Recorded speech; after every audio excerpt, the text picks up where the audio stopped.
Hello and welcome to NDTV Profit. We are joined by Sunil Suresh, the Chairman and Managing Director of IPO-Bound Stanley Lifestyles. Thank you so much, Mr. Sunil, for joining in. Thank you. Before I begin, let me do a quick recap of the highlights from the DRHP that has been filed with the SEBI last year. Stanley Lifestyles is looking to raise 200 crore through fresh issue of shares. The IPO also comprises offer for sale of up to 9.13 million shares by the existing shareholders, including the promoter group. Founders Subhash Sunil and Sunil Suresh, both of them, they plan to sell up to 1.18 million shares in the OFS, while Oman India Joint Investment Fund plans to offer up to 5.54 million shares. Oman India Joint Investment Fund currently holds 26.8% stake in the company. So, to begin with, I would like to know from you, what do you plan to do with the proceeds broadly? What kind of growth plans do you have for the company? Yeah, okay. So essentially, we have been strong in our home market in Bangalore. Basically, that is where we have been focusing for the last decade or so. And we have expanded across the country. We have 3 different formats of retail.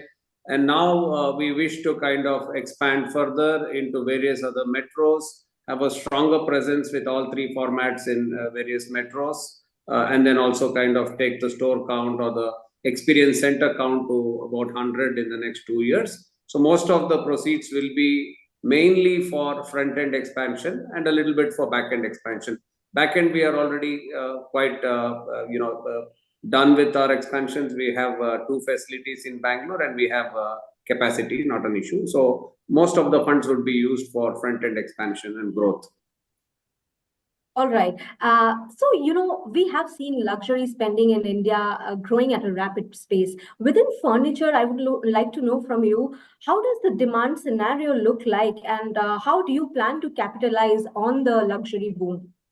Yeah, so essentially the home interior, the furniture industry thrives in the tailwind of the housing industry. So if you really look at what is happening in India, especially, in the last 3-4 years, there is a massive demand that has been picking up for premium housing. So currently, almost 27 to 30% of every project that is being made is of luxury and premium housing, and there's a big demand for it. And we hear they're being sold like a hotcake. So we are probably the only fully integrated Manu retail brand capable of making bespoke furniture for every room of the home, and we have a presence in over 22 cities across the country. So I think as I see, the demand is going to be exponentially growing because there's a lot of inventory that is going to come to the market in the next 1, 2, 3 years, and they say that the housing industry is going to be $1 trillion in probably 2029, 2030. So I think based on this particular demand, we are also expanding ourselves and wanted to kind of be present in the right markets as we go forward. Right. Yes, there's a large premiumization happening. People want larger homes. The budget homes are not really aspired for nowadays. People are looking at acquiring larger homes with better facilities in terms of what the builders are offering. And people are also willing to spend a lot on home interiors. They understand the importance of living well. Right. So I understand you operate in 3 segments, be it value, be it premium, be it luxury. So within the value segment, like what we have seen in other industries, that there has been a kind of slowdown with purchasing power, of people getting impacted. They're not spending as much as they were before COVID. So do you see a similar trend within the furniture industry as well? Not really. So primarily what happens is, when you look at the delivery or the sales of housing in the country today, the segment is similar. There is almost 50% of what you can call as value line apartments and residential dwellings being sold, about 25% of premium and about 25% of luxury. So we are more or less placed in the same bracket. And as I said, our business thrives in the tailwind of the housing construction industry. So I think we are, of course, we have seen a fairly what you call as a subdued demand this year, but I think that is primarily because of the inventory. Because of the COVID, when you look at what is happening in the construction industry, there has been almost 12 to 15 months delay in handover of projects. So when I look at RERA and understand that, starting from April, the next financial year, there is a massive lot of inventory coming into the market. So without the inventory, the furniture business really does not thrive so much. Despite that, we have grown year on year, and we believe that the coming years are going to be a lot more fruitful for us, primarily because of a lot of inventory coming into the market. Got it. Interestingly, the premium furniture space, there are a lot of importers that operate in the space. Could you tell us what are the challenges in terms of government regulations to tackle imports? And also for you, is it like 100% made in India, or there is some sort of import also that contribute to your overall business? Okay, so essentially, let me answer your second question. So, basically, our entire factory employing more than 1,000 odd people depends on a lot of raw material being imported. In India, we do not get very high quality raw materials. So almost 80 to 85% of our raw material is imported from the best known sources across the world. We get from our leathers and fabrics from Italy, Belgium, Germany. So we get our timbers, which are all FSC certified, because we want to give a very high quality product, truly international quality product to our customers. So we don't use any non-FSC certified timbers that is imported from Canada, from New Zealand and Poland. So we are raw materially, we are import dependent. But what we specialize in bespoke furniture, in the sense we are able to customize a lot to the customers and then give them very high quality products just in time. In the sense our lead times are between 4 to 6 weeks. Now, in terms of imports, again, we compete primarily with European manufacturers, European brands, not typically products coming in the low-end mass production from China. So our competition is not in that level, because we also play in the top 3 segments of the business. So we compete primarily with European brands and European manufacturers. Now with their prices, their power prices gone up crazily. They're, jacked up the prices almost 30-40%. So we have a good opportunity there. The price parity has gone very high. Point number 1. Point number 2 is that the lead times are 5 to 6 months, whereas we are able to deliver in 5 to 6 weeks. That is a great advantage that we have.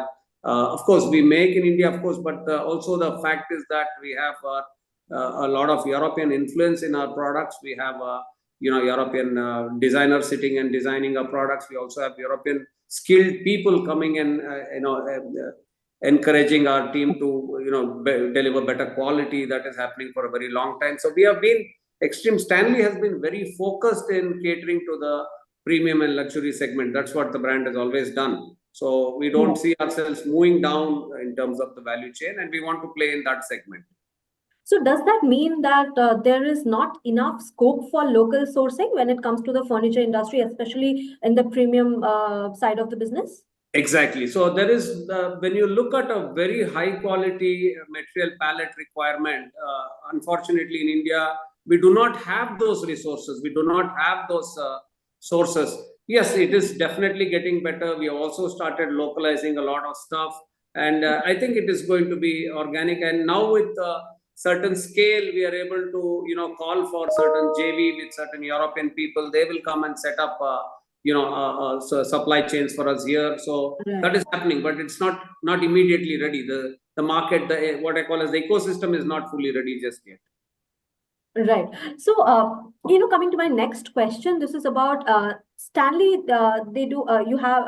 At Stanley, you have one of the highest PAT margin amongst the major Indian furniture companies, which is at 8% over the last 3 years. This is according to the DRHP. Now, how do you maintain this high level of profitability? Also, is this sustainable?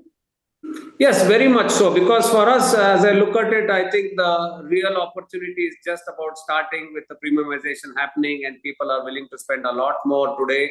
Point number 1. Point number 2 is that with scale, we're able to manage resources much better. We have been a good profitable company for over a decade now. We have had a good track record of profitability. and also the fact that we are debt free and we're able to kind of use the resources better. I think it's very, very sustainable, and it's not that we are targeting some crazy exponential growth. I think if you're able to target 25-30% year on year, your profitability is bound to go up, and that's exactly what we have demonstrated, and that's exactly what we want to do going forward.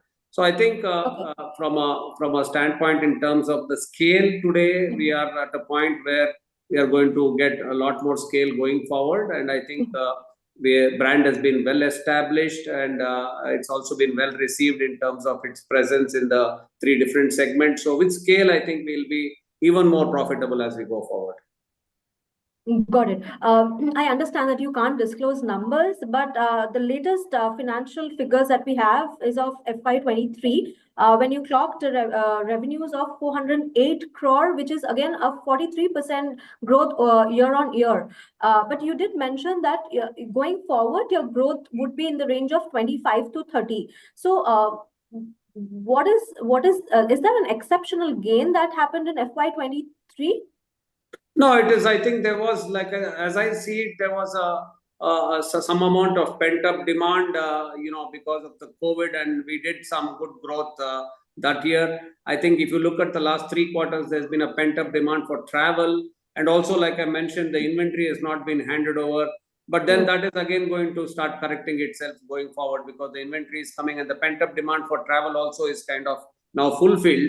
So I think the housing industry is once again going to start really looking up, perhaps in the next 1 or 2 quarters, and the surge is going to be very high because the amount of inventory being delivered. See, as I mentioned to you, 95% of our customers are new home makers, and unless the builder or the developer doesn't give the home, what will they do with the furniture? So that's how it is. So I think there is going to be a massive inventory that is going to be handed over after completion, and there has been a delay. Because of COVID, there's been a cascading delay in builders handing over the projects. And when you look at the entire country and look at about almost 1,000 developers, there has been an average delay of about 1 to 1.5 years, primarily because of COVID. And that is all coming to now hand over in the next couple of months. So we are expecting a massive surge in the business next year. We are fairly prepared. We have also invested in a lot of good new experience centers this year. And again, we take a little time to come of age. So our stores start doing better after a year and much better after 2 years. And that's when they kind of start growing. You have to establish the location and, the products and the training of the people. So it takes a little bit of time. Yeah. Right. So if we look at geographically, the southern markets contribute majorly to your revenues. That is again, as per the DRHP. Could you shed some light on the expansion strategy going forward? Like, would you be focusing on the large format stores, and also would you be focusing on the non-south markets as well going forward? Yeah, so primarily we have our COCO stores or company-owned operations in major cities like Bangalore, Hyderabad, Mumbai, Delhi, and Chennai, which we will continue to have. The other cities we have franchising networks. So for us, how we look at this opportunity is we follow RERA. We are able to get an understanding as to what kind of inventory is sold in each of these large cities and what kind of inventory is going to come to the market. So based on what the data shows, we are able to understand the catchments, the zones which is going to develop, and then we put ourselves into those markets and start expanding. Ideally, what we would like to do is grow strongly in one market, primarily because it gives us scale. It gives us, our customer acquisition costs can be limited when we do. For example, in Bangalore, we have about 20 stores with all the 3 different formats. Similarly, now we are growing in Hyderabad. We're now growing in Bombay. So we will grow organically in these cities. We grow one city at a time and then capture the market share there. Got it. So now we know about what your plans about in India. Now, outside India, what are your plans in terms of your international expansion? Yeah, so when you look at luxury, home furniture, again, this is something that one cannot automate it or make it like a mass production. So it needs a lot of craft, a lot of legacy, a lot of understanding, a lot of design talent. So that is what we have been honing our skills for the last 1.5 decades. We have been practicing. We have been getting guest people from France, from Italy, who are teaching us, teaching our artisans. The artisans are very, very good. They have a fantastic, understanding of craft. And so finally, I think we are getting to a position where very soon, perhaps in the next couple of years, we want to go to select markets. Again, our design language is not something that is going to appeal typically to, let us say, the Western world, maybe not to America, maybe not to Scandinavia. But if you look at our design language, which is made for the wealthy Indians or the rich HNI Indians, which has got a little bit of, what you call as, I would say, a swoosh of India in it, in the sense of flavor of India in it, with a little bit of gold and embellishments of various fine metals and fine material. This line can do very well in certain markets like the Middle East, because the flavor over there is also exactly the similar. This is what they really like. And perhaps also in the Far East. So we have a lot of data that we are doing in terms of understanding how Dubai works, for example, or Saudi works, for example. Last 3-4 years, we are tapping data from there. So perhaps in the couple of years now, we will start looking at going out. But of course, initially the focus is going to be India to take a larger market share here and be the #1 player in the country in these segments. Right. And what about your plans in the B2B segment?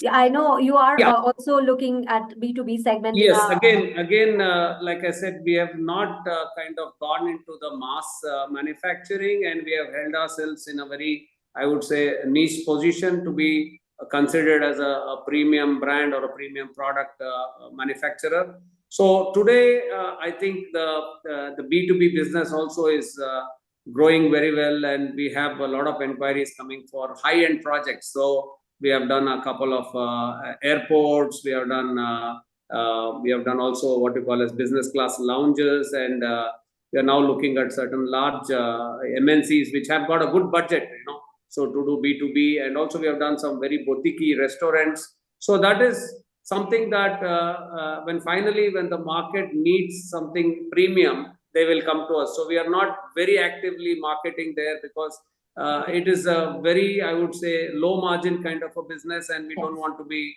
diluting ourselves there when we have a better opportunity here. So, but then I see tremendous amount of traction pick up there today.